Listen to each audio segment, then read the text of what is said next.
नमस्कार. माझं नाव नेहा चेतन पाटील. मला जनता सहकारी बँकेनं इथं बोलण्याची संधी दिली, त्याबद्दल मी त्यांचेही आभार मानते. जनता सहकारी बँकेला आता 75 वर्ष पूर्ण होत आहेत. त्यांचा हा अमृत महोत्सवी वर्ष आहे. तर त्या अमृत महोत्सवी वर्षाच्याही त्यांना खूप खूप शुभेच्छा.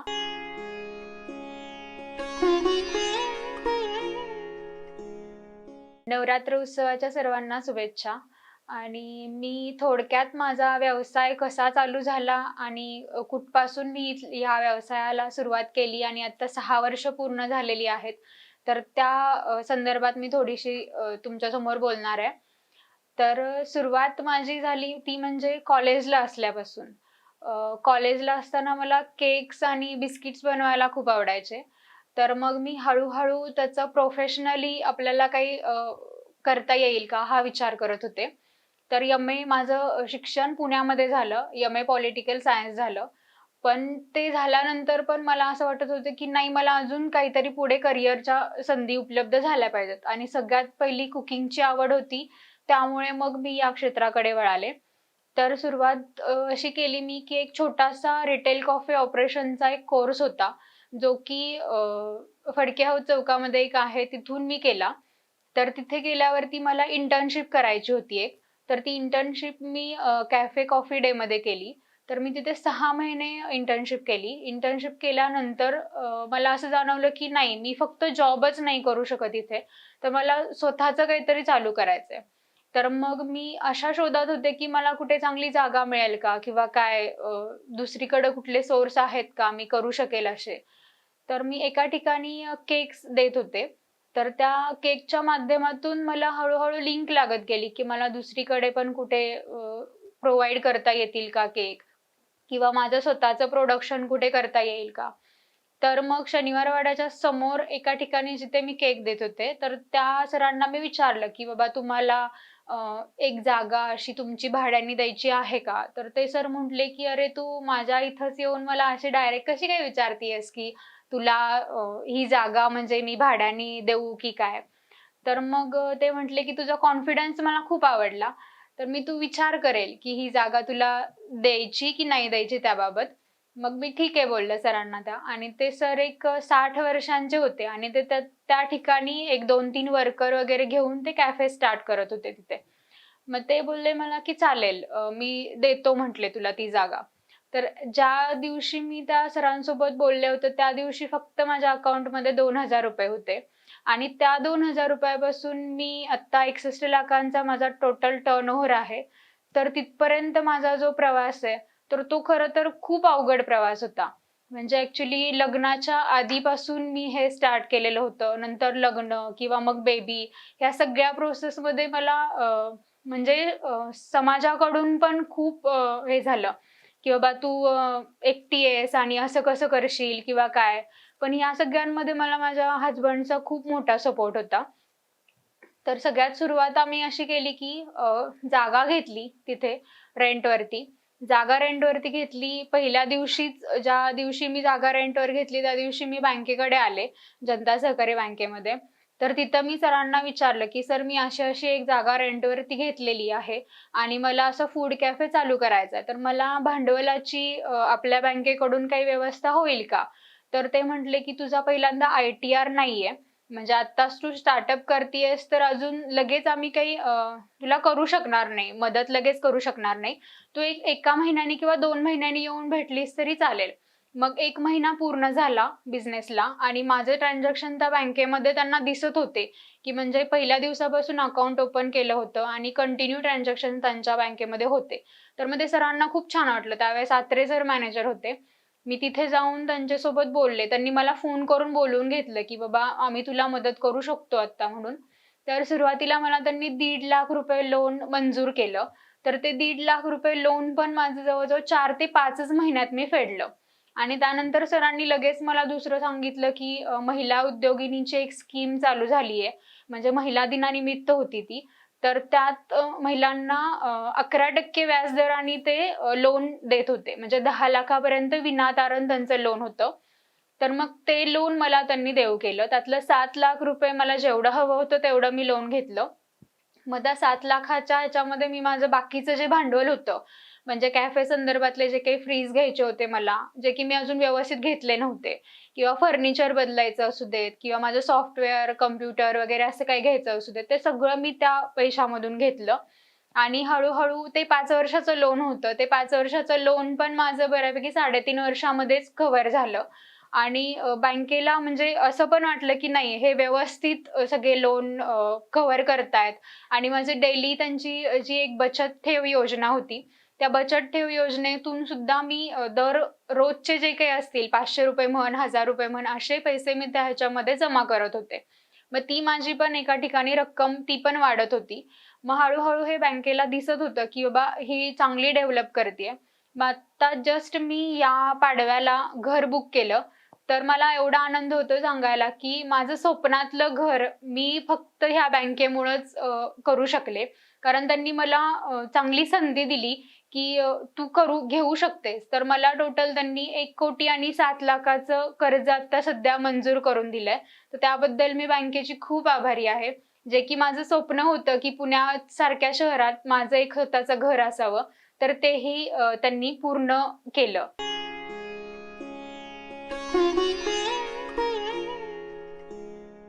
आता यश तर तुम्ही ऐकलं, की मी खरं तर खूप साधी सुरुवात केली होती. एकदम छोटी सुरुवात होती ते. म्हणजे मला तिथल्या ह्याच्यामध्ये यश नाही आलं. यश आलं म्हणजे जे आत्ता शनिवारवाड्याच्या इथं मी ब्रांच चालू केली आहे तिथं. पण लॉकडाऊनच्या आधी मी सेकंड ब्रांच ओपन केली होती जेएम रोडवरती. तर तो जेएम रोडवरचा माझा जो काही अनुभव होता, तो खूप भयानक होता. म्हणजे मी असं वाटत होतं मला, की नाही आता ह्या कॅफेला माझे 3 वर्ष पूर्ण झालेत ना, तर माझी ती पण ब्रांच व्यवस्थित चालेल. म्हणजे माझं ते म्हणणं होतं, की तिथं व्यवस्थित होईल, कस्टमर्सचा बेस चांगला असेल. पण तसं झालं नाही. ओपन केली मी ब्रांच खरं. जवळ-जवळ मी ₹20,00,000 त्या ब्रांचमध्ये घातले. टोटल म्हणजे सगळं व्यवस्थित सेटअप करून घेतला. आणि सेटअप करून झाल्यावरती एक 3 महिन्यात मला असं समजलं, की थोडा-थोडा आपलं म्हणजे कस्टमर एवढं जास्त ओढल्या जात नाहीये तिकडे. तर त्यावेळी खरं मला खूप स्ट्रगल करावं लागलं. म्हणजे मार्केटिंगसाठी म्हणा किंवा पॉम्पलेट वाटायचे किंवा बाकीचं अजून जाहिराती वेगवेगळ्या काही करायच्या. इथे मला खूप म्हणजे त्यात मेहनत घ्यावी लागली होती. पण एक ती कुठेतरी मेहनत थोडीशी म्हणजे माझी वाया गेल्यासारखी झाली. कारण झालं असं, की त्यानंतर लगेच लॉकडाऊन चालू झालं. म्हणजे हे 3-4 महिने झाले असं वाटत होतं, की नाही बाबा आता कुठेतरी व्यवस्थित सुरळीत चालायला लागेल. असं म्हणतानाच लगे मार्चमध्ये लॉकडाऊन चालू झालं.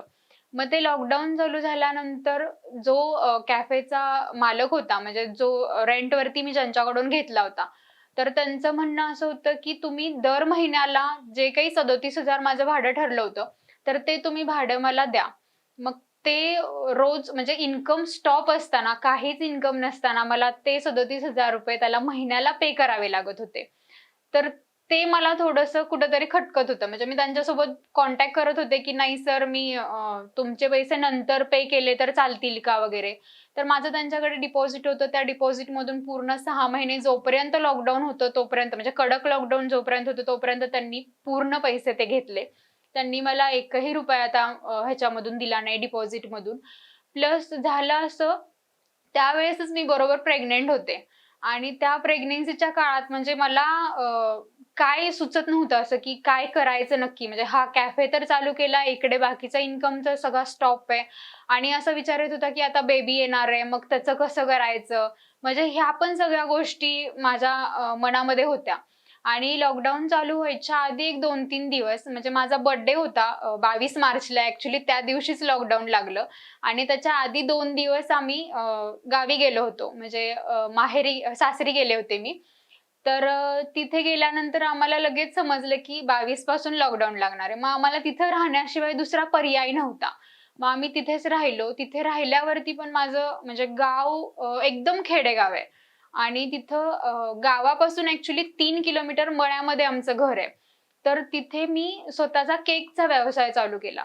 तर मला एवढं छान म्हणजे तिथं मिळत होतं, की म्हणजे ₹300 गावाकडं अर्धा किलो केकला द्यायला सुद्धा लोकं येत होते. कारण तुझी टेस्ट चांगली आहे, असं सगळे मला बोलत होते. तर ते पण माझं एक थोडंसं यश होतं. म्हणजे बाकी हे जरी अपयश असेल, की लॉकडाऊनमध्ये काही झालेलं, पण हे पण एक चांगलं यश मला त्यातून मिळालं. म्हणजे तिथं बसून सुद्धा, प्रेग्नंट असताना सुद्धा मी ₹50,000 महिना तिथे कमवलेला होता. मग मी तिथून पुन्हा इकडे जेव्हा लॉकडाऊन संपल्यानंतर आले, तेव्हा पण तसंच झालं होतं, की आता म्हणजे सुरुवात सगळी नवीनच करायची होती.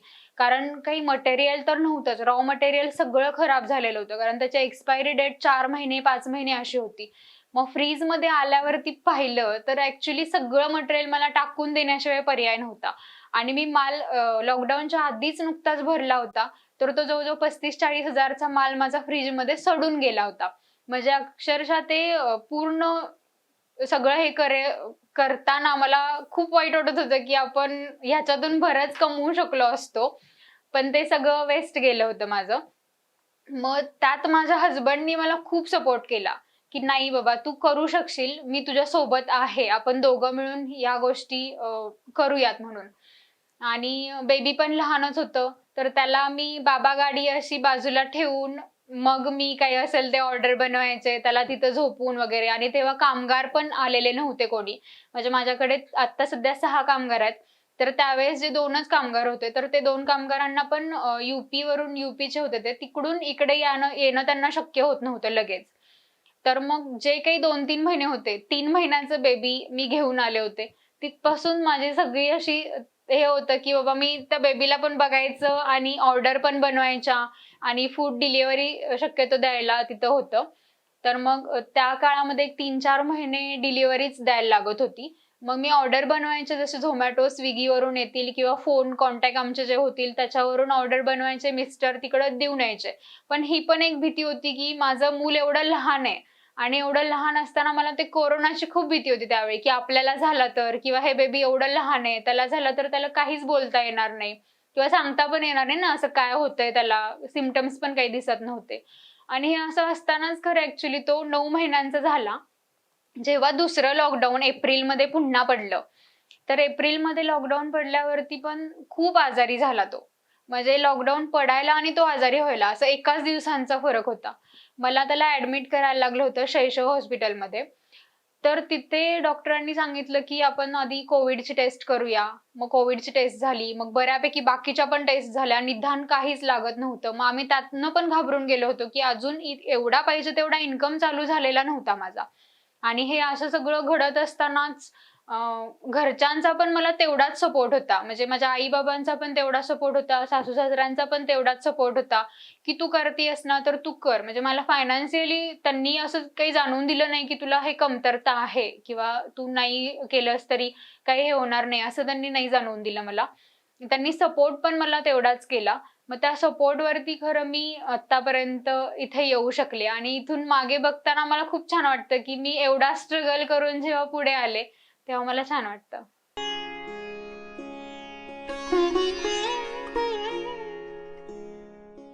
मला खरंच खूप चांगली जनता बँकेने साथ दिली. म्हणजे सुरुवातीला बाकीच्या बँका कुठल्याच लोन द्यायला लगेच तयार होत नाहीत. कारण जे नवीन व्यावसायिक असतात त्यांना खरं तर आय-टी-आर पाहिजे असतो. एक 3 वर्षांचा तरी आय-टी-आर द्या, त्यानंतर आम्ही तुमचं लोन करू वगैरे अशा बाकीच्या बँका तर बोलतात. पण मला इथं खूप छान अनुभव आला, की मी पहिल्या दिवशीच खातं ओपन केलं. मी जे काही फॅक्ट होती सरांना ती सांगितली, की "सर माझा असा-असा प्रॉब्लेम आहे आणि मला भांडवलाची गरज आहे." तर सर म्हटले, "ठीक आहे, आपण 1 महिन्याचं ट्रान्झॅक्शन बघूयात तुझं कसं-कसं होतंय ते." मग ते ट्रान्झॅक्शन बघून सरांनी मला स्वतःहून फोन केला, की "नाही, तू येऊन एकदा भेट बँकमध्ये." मग बँकमध्ये मी गेले, त्यांना भेटले. तर सर म्हटले, "आपण तुला करून देऊ, म्हणजे 1-1.5 लाखापर्यंत तरी तुझं लोन होईल. मग तुला तेवढं सफिशियंट आहे का आत्ताच्या ह्याच्यासाठी?" विचारलं. तर म्हटलं, "मी चालेल. मला आत्ता जेवढी गरज आहे भांडवलाची तेवढी मी घेते." म्हणजे थोडंफार मला जे काही फ्रीज वगैरे साधन घ्यायचं होतं, ते मग मी साधन घेतलं.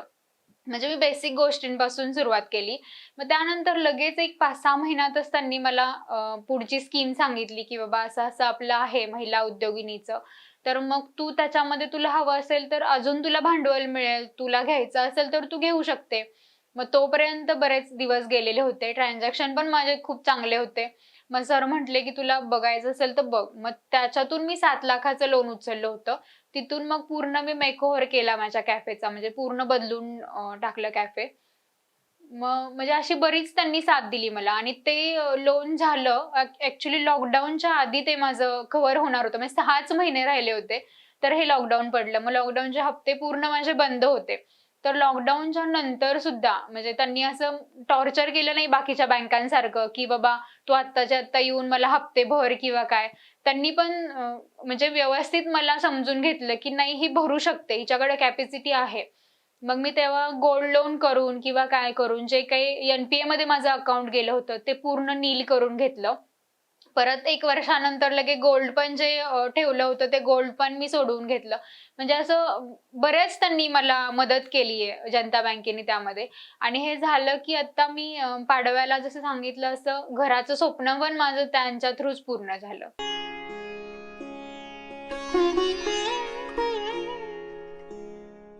खरंच महिलांनी तर आत्मसन्मान तर राखलाच पाहिजे आणि ज्या महिलांना खरंच अशी आवड आहे, तर बऱ्याच महिला अशा असतात, की ज्यांना बाकीच्या पण स्किल भरपूर असतात त्यांच्याकडे. पण त्या काय करतात, की जेवढं आहे तेवढंच किंवा घरगुती स्वतःपुरतंच वापरतात. तर त्यांनी तसं न करता बाहेर यावं, समाजामध्ये यावं. थोडेसे आधी तुम्हाला अडचणी भरपूर येतील, पण त्या अडचणींना फेस करून जर तुम्ही स्वतःच्या पायावरती उभा राहिला, तुमच्याकडे जे काही स्किल आहे, ते जर स्किल वापरलं तुम्ही, तर तुम्हीही उद्योजक होऊ शकता. नमस्ते.